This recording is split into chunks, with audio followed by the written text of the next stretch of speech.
Hello everybody and welcome back to Europa Universalis IV, No Trail of Tears. Let's unpause the game while I continue this intro. Yes, welcome back to the mighty Cherokee Nation as we continue to let time pass us boringly while we sit and do nothing but build small buildings. Yep, that's pretty much what this series has been so far. We did fight the Creek and the Chickasaw. Lost the Chickasaw as an ally, but in 2 years we can get them back. That's in 2 years though. So, yes, my chair is squeaking because I'm adjusting my position, which I should have done before I started recording, but I'm sorry. Alright, so now we can start our colonization. Let's go ahead and grab that right away. We gain 1 colonist, and so we can start colonizing.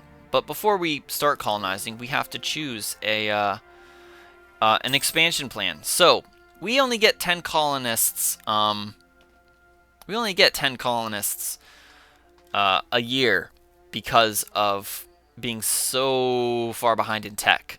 So what I'm thinking is going to be a good idea is if we take this aggressive native repressive policy. Normally, what you want to do is take the native coexistence policy, because then they never rebel, and you never have to worry about your colonies ever. This one's okay, but not that useful. It's not bad. I mean, there's more of a chance of them adapting and joining you.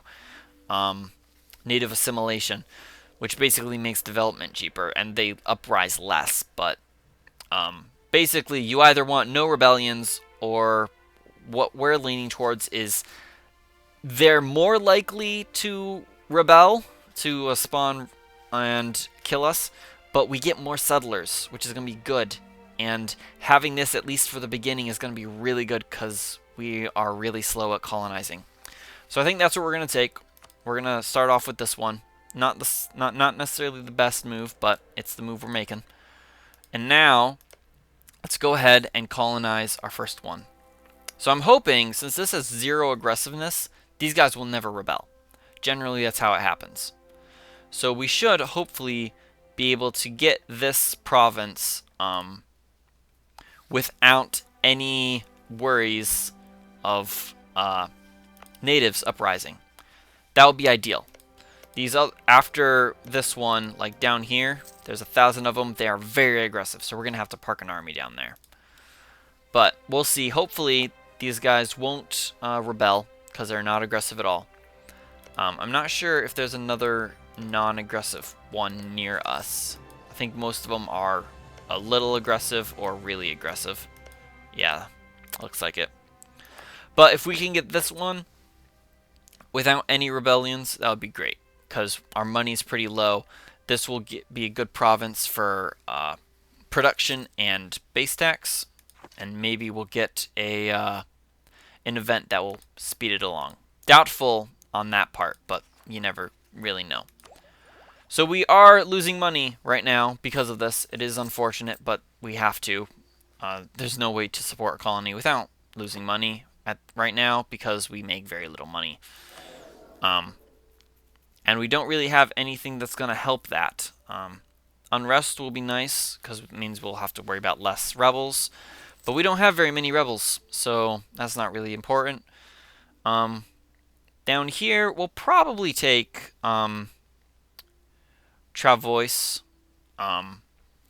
even though it's useless, because we have to take it anyway. So we'll probably take that and hold off.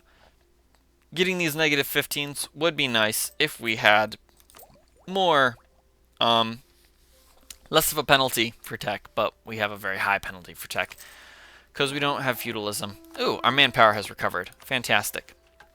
So somebody's opinion of us needs to improve. We'll take that mission. I don't know who this is yet, but we will find them. It's this guy right here, right? Patawanimi? Yep, this guy. So, let's call you back, and let's improve relations with this guy. So, let's do that. They want our province, and we have border friction, but we are the same religion, so we'll be able to do that pretty easily. Gain so diplo points for inflation. We'll take it. What's our inflation like? Our inflation is almost at 2 inflation. It stays steady, so that's not a problem. We can reduce inflation for 75 admin, but we don't want to do that until after we finish our stuff. So, you failed, so you can leave them. You got caught. Shame on you. Shawnee and Huron. Let's re-improve. Actually, you know what? If I come here and go here, improve relations with my allies. All right, you can do that. You actually can become my ally again pretty soon. Sorry, I hit the mic. So actually, I'm gonna have to call you back once I can do this. February 11th, because I want the Chickasaw back as an ally. All right, pull you back. There we go. Offer an alliance. Get the Chickasaw back in the fold. Nice. Perfect. All right, so now we'll come back here, put another guy on allies again. Let that work. We are over our diplomatic relations. Why is that? Oh, I know why. Because we forced military access with these guys. Again, we have to pull back from here and break and cancel military access. There we go. That will fix our problem. Very nice. All right. Go back to improving with the allies. All right, we are losing 51 ducats per month, which is not ideal, but we have a colony at 177 settlers right now.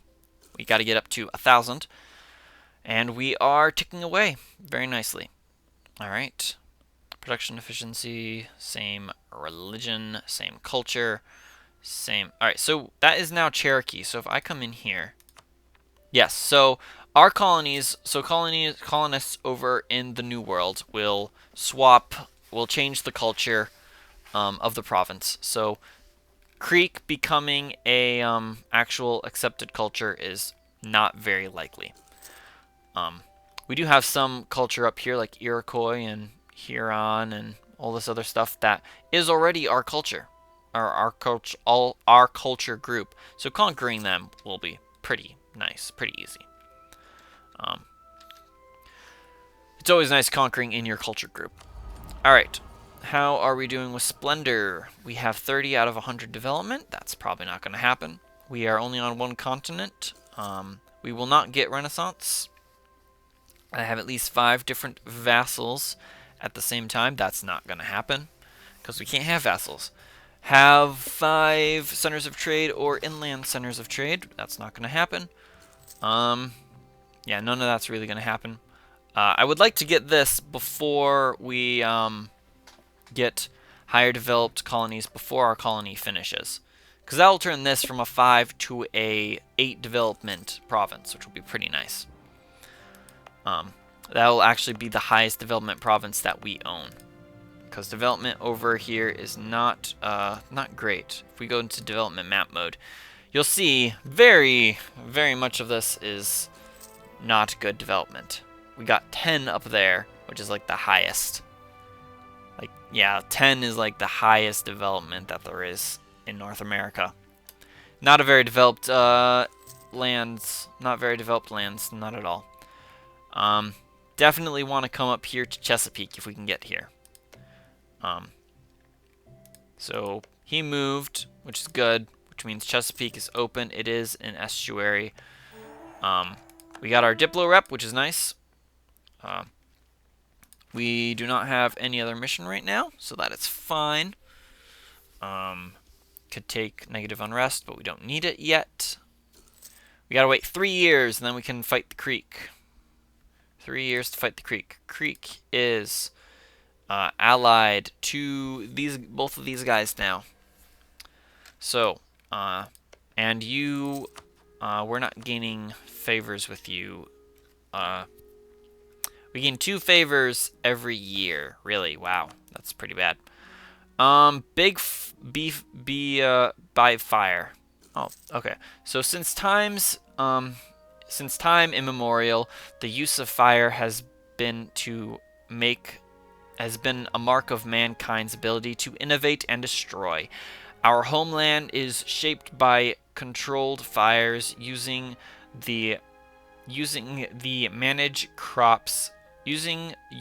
to manage crops and wild animals, as well as clearing the surroundings.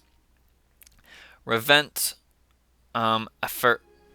Recent efforts to extend the use of these methods in Cherokee has been called into question. Some of the elders believe it to be unnecessarily risky, but local leaders consider it necessary for continued development of the province. So we have an 80% chance the controlled fire succeeds, improving yields in a province, or a chance that it goes out of control, or we lose admin. I think we'll risk it. We're risky people. We can go ahead and take national unrest, which is nice. Fire success! So, Cherokee, our capital, gains local production efficiency plus 10%. Fantastic. And now, trading in tobacco has happened to us again. We are now the production leader in tobacco again. Very nice.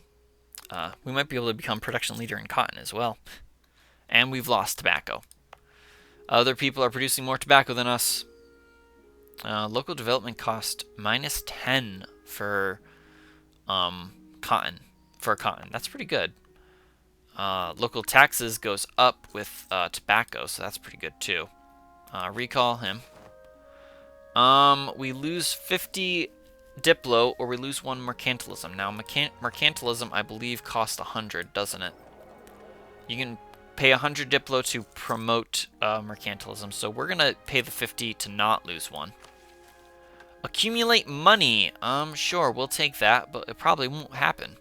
And we're actually losing more money because we're not making war reps anymore. So this colony is probably going to end up putting us in debt, which means we'll fail our mission, but that's okay if we fail our mission. Alright. So we got another 3 years still till we can declare war. When exactly? So November. So yeah, 3 years. 3 whole years. Now for some reason we gain 1 every 2 years there. 1 every year there. And 1 every 2 years here. But we have enough with the Huron that we could call the Huron into our next war, which might not be a bad thing. What is my force limit? It is 8 now, which is very nice. We can't build boats. We have 8 force limit. We have 8 soldiers. They have 7. What have they built? They've built a longhouse, so they're making more money. They've built not a lot, because I took their money. Forced migration on him. So actually, we could declare war on you, but you have way too many allies to declare war on.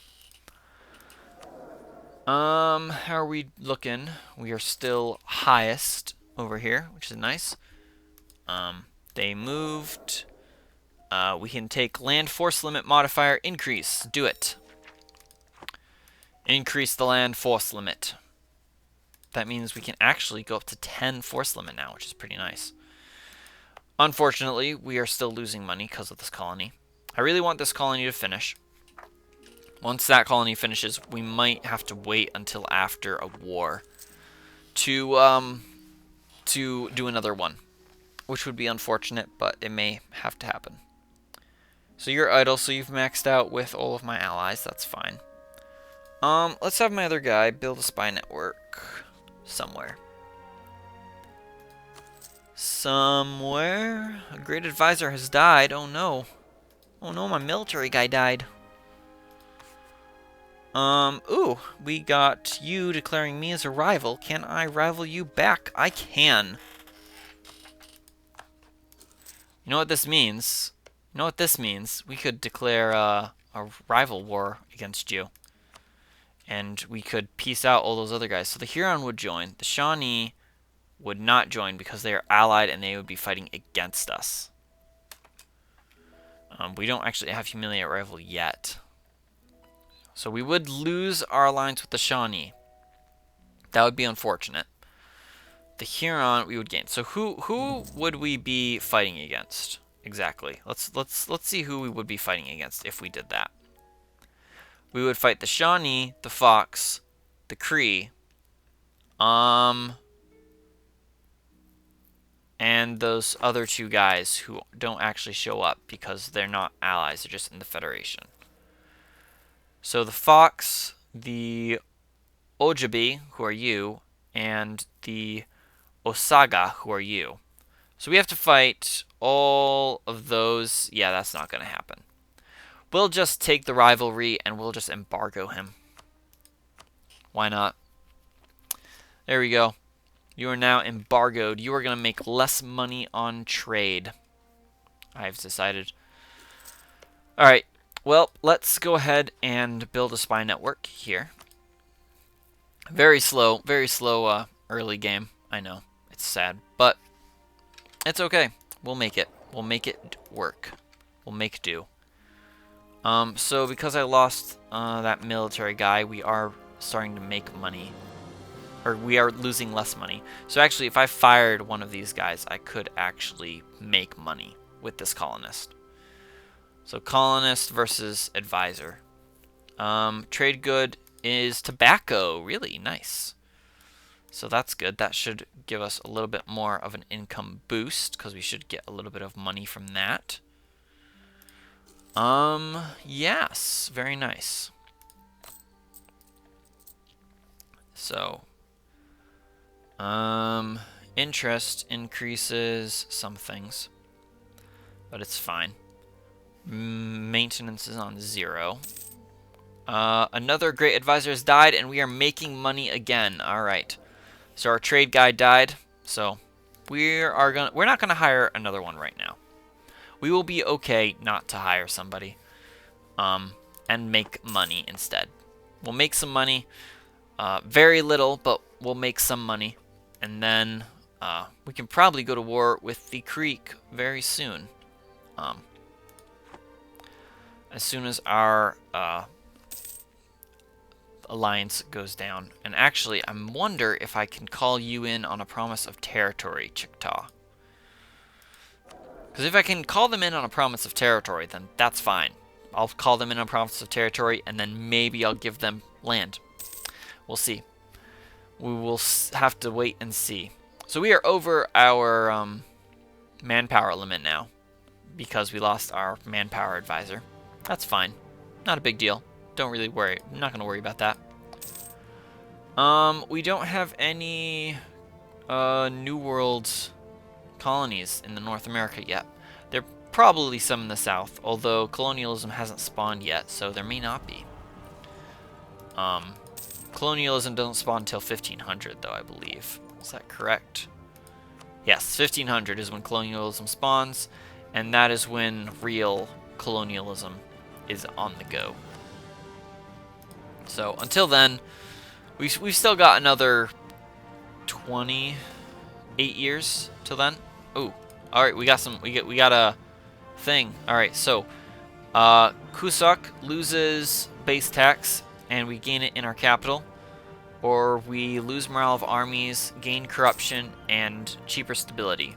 I think I will do the base tax in my capital because this province is very expensive to develop, and I can deal with having some more autonomy here and less base tax, as opposed to having more base tax here, because we actually make more off of base tax there.